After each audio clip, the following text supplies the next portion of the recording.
Bonjour et bienvenue dans cette vidéo consacrée aux perspectives pour l'avenir du Cameroun après la présidence de Paul Biya en analysant une des interviews du professeur Titus Edzoa sur Naja TV.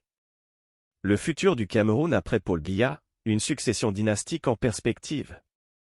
Le 31 décembre 2022, le président du Cameroun, Paul Biya, a fait un discours de fin d'année dans lequel il a dressé le bilan de l'année qui vient de s'écouler et a dévoilé les perspectives pour l'année 2023.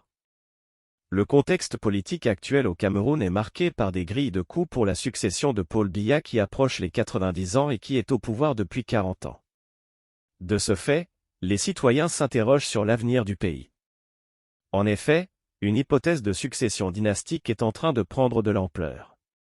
Le discours de fin d'année de Paul Biya. Dans son discours, Paul Biya a évoqué plusieurs chantiers routiers et industriels pour l'année 2023. Cependant, l'opposition, Cabral Libye, a qualifié ce discours de « déjà entendu en mieux et hors sol ». Les citoyens s'interrogent sur l'avenir du Cameroun après Paul Biya. L'invité du jour, le professeur Titus Edzoa. Le professeur Titus Edzoa, chirurgien, professeur de médecine et homme politique, a été invité à l'émission Autant le dire pour parler de l'avenir du Cameroun après Paul Biya. Le professeur Titus Edzoa est un fin connaisseur des arcanes du pouvoir, ayant été secrétaire général de la présidence de la République et ministre de la Santé publique. Si vous êtes nouveau sur notre chaîne News Actualité Afrique, n'oubliez pas de vous abonner si ce n'est pas encore fait, de commenter, d'aimer, et surtout de cliquer sur la cloche de notification pour ne pas manquer nos prochaines vidéos. Le temps et l'avenir du Cameroun. Lors de l'interview, le professeur Titus Edzoa a abordé le thème de la notion du temps. Il a souligné que le temps était une interprétation aléatoire du réel et que cette conception devait être intégrée dans le réel. Selon lui, la conscience humaine est limitée et l'on a l'impression aujourd'hui que dans notre pays, nous avons une conception de temps éternel. Il a donc invité les citoyens à être humbles et à regarder les choses sans se considérer comme éternelles. La pérennité n'est pas un triomphe. Le professeur Titus Edzoa a également mis en garde contre l'idée selon laquelle la pérennité est un triomphe. En effet, il a souligné que lorsqu'on est actif, toute action a une évolution qui commence, qui atteint son apogée et qui décline. C'est une loi universelle. De ce fait, il a qualifié de non-sens l'idée de qualifier certaines personnes de maîtres du temps. Une succession dynastique en perspective ? La question qui se pose est celle de savoir qui prendra la relève de Paul Biya à la tête de l'État. Les grilles de coups pour la succession sont de plus en plus présentes et l'hypothèse d'une succession dynastique est en train de prendre de l'ampleur. Les citoyens se demandent donc quel Cameroun après Paul Biya. En somme, l'avenir du Cameroun est incertain. La question de la succession de le Cameroun, résoudre les problèmes internes avant de s'occuper des problèmes externes. Le Cameroun est confronté à plusieurs problèmes internes, notamment la guerre civile dans la région nord-ouest et la corruption. Cependant, les dirigeants du pays semblent plus préoccupés par les problèmes internationaux, comme la guerre en Ukraine. Le président a récemment annoncé des projets de développement économique, tels que la construction d'une autoroute reliant Yaoundé à Douala et le lancement de projets miniers pour exploiter les ressources naturelles du pays. Bien que ces projets puissent stimuler l'économie camerounaise, leur réalisation n'est pas garantie. Le Cameroun a besoin d'une infrastructure solide pour lancer son économie, mais cela nécessite du temps et des moyens considérables.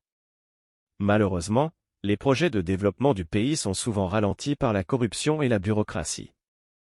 Les dirigeants camerounais doivent prendre des mesures pour résoudre les problèmes internes avant de se concentrer sur les problèmes internationaux.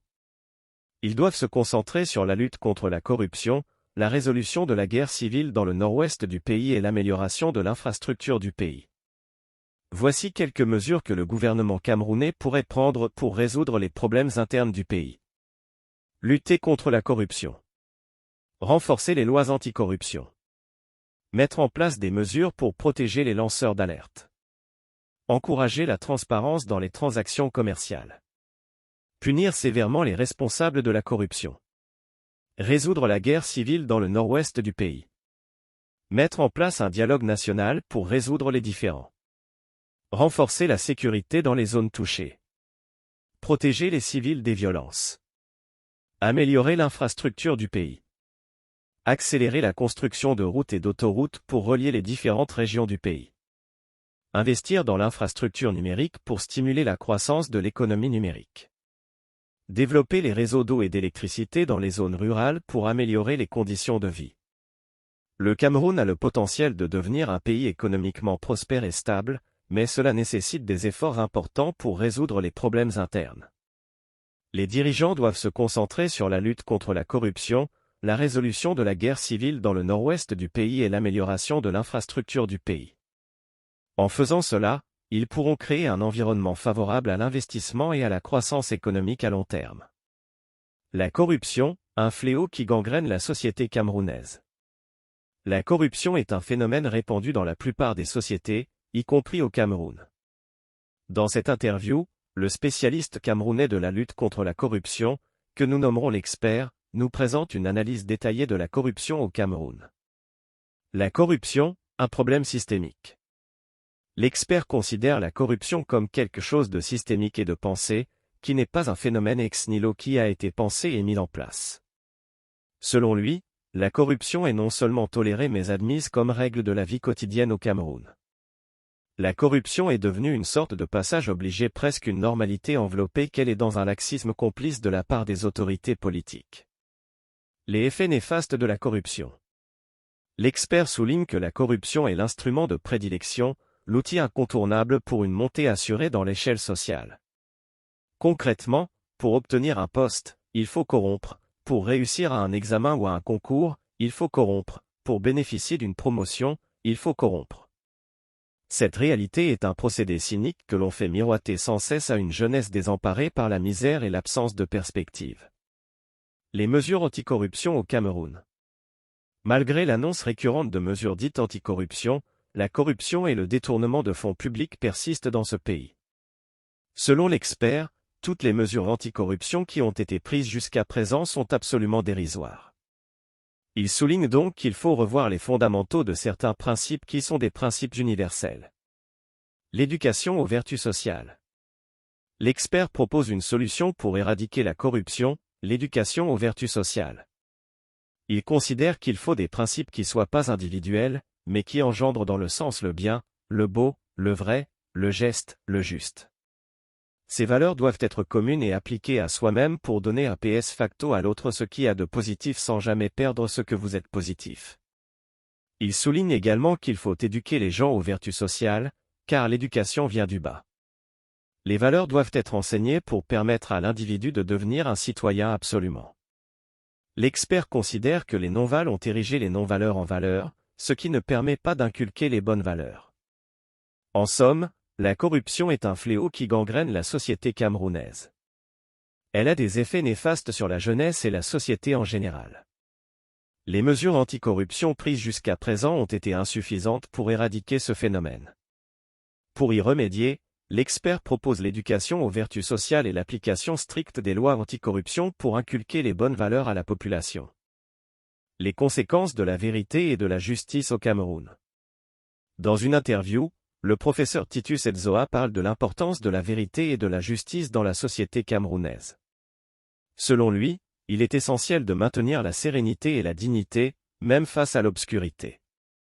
Il rappelle également que la torture ne devrait jamais être considérée comme normative et que les animaux ne tortureraient jamais leurs semblables, même en cas d'agression. Le professeur Titus Edzoa évoque également les procès liés à l'opération Épervier, soulignant que les procédures sont souvent saucissonnées, ce qui rend difficile la compréhension de la situation pour les citoyens.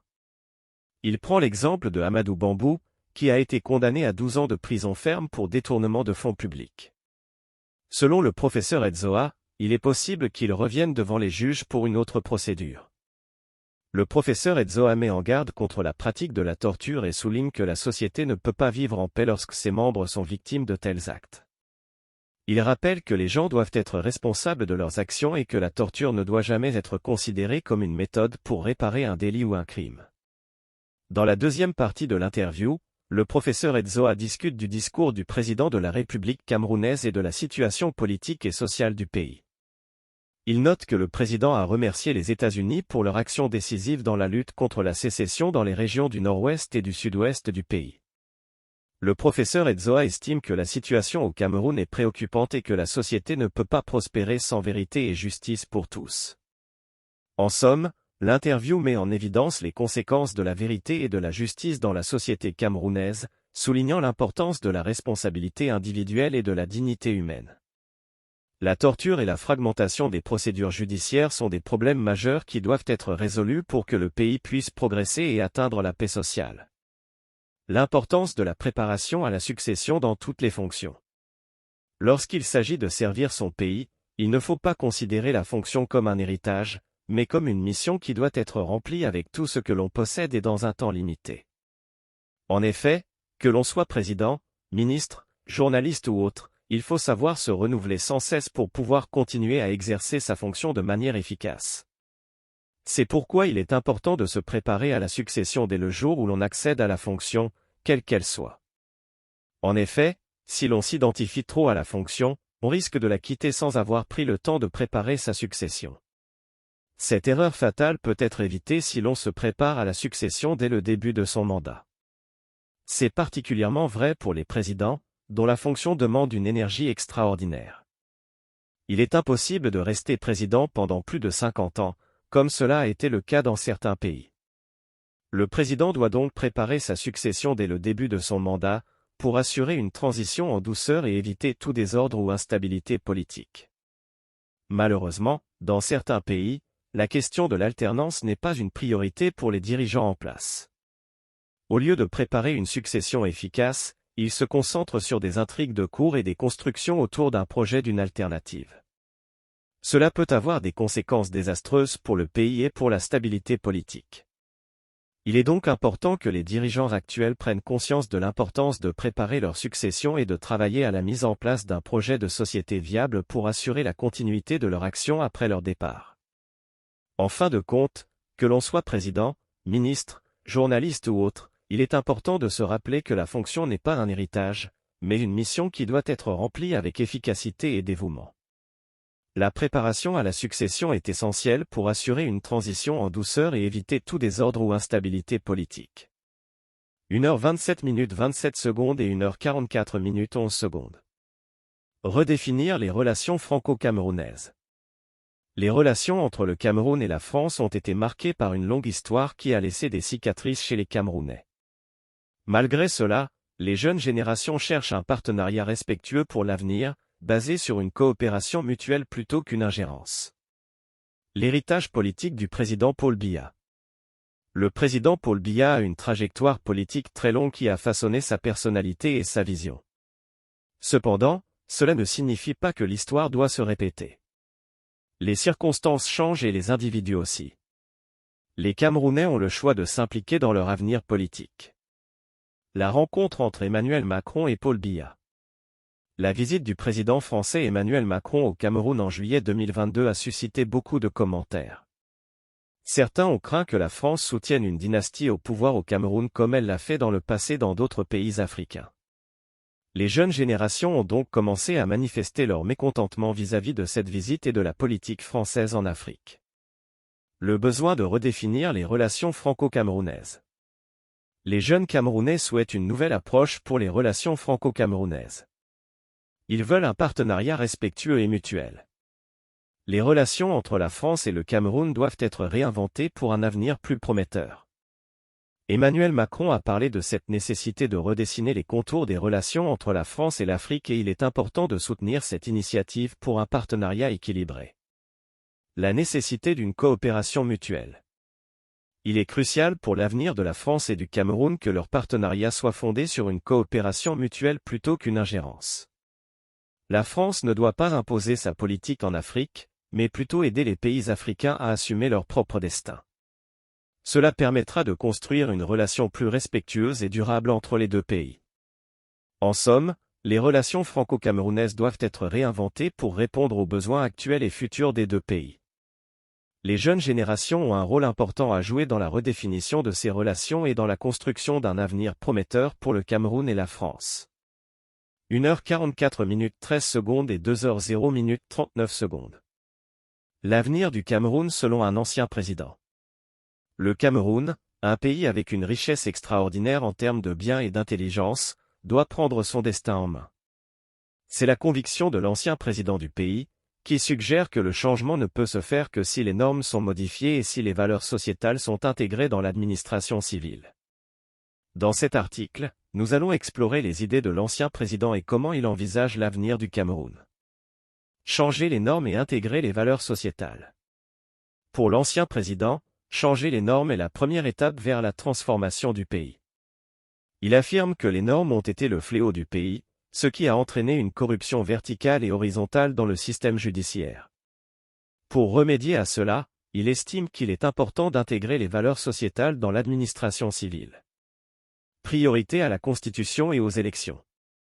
L'ancien président estime que la priorité absolue doit être donnée à la Constitution et aux élections. Si les élections sont bien faites, cela permettra d'avoir des représentants politiques valables et conscients de la chose publique. Cependant, il regrette que la qualité des élections soit sujette à caution, car certains députés sont nommés plutôt qu'élus. Décentralisation et diversité. Le Cameroun est un pays privilégié avec plus de 200 ethnies héritées de la tradition allemande, française et britannique. Selon l'ancien président, la diversité est une richesse et la décentralisation est la clé pour l'exploiter. Cependant, il estime que la décentralisation n'a été initiée qu'à 1% et que le fédéralisme, utilisé pendant 11 ans dans l'histoire du Cameroun, est une autre option. La jeunesse camerounaise. Lorsqu'on lui a demandé quel message il avait pour la jeunesse camerounaise, l'ancien président a déclaré qu'il n'en avait pas. Il a souligné que son expérience passée montre que les messages ne servent à rien et que la jeunesse est tétanisée. Au lieu de cela, il appelle les adultes à regarder la jeunesse et à lui donner l'occasion de briller. En somme, pour l'ancien président, le Cameroun doit reprendre son destin en main en modifiant les normes et en intégrant les valeurs sociétales. La priorité doit être donnée à la Constitution et aux élections pour avoir des représentants politiques conscients de la chose publique. La diversité est une richesse et la décentralisation est la clé pour l'exploiter. Enfin, il appelle les adultes à regarder la jeunesse et à lui donner l'occasion de briller. Nous arrivons à la fin de cette vidéo, nous vous remercions pour votre temps et encore une fois, si vous êtes nouveau sur notre chaîne News Actualité Afrique consacrée à l'actualité africaine, n'oubliez pas de vous abonner si ce n'est pas encore fait, de commenter, n'oubliez pas d'aimer, et surtout de cliquer sur la cloche de notification pour ne pas manquer nos prochaines vidéos.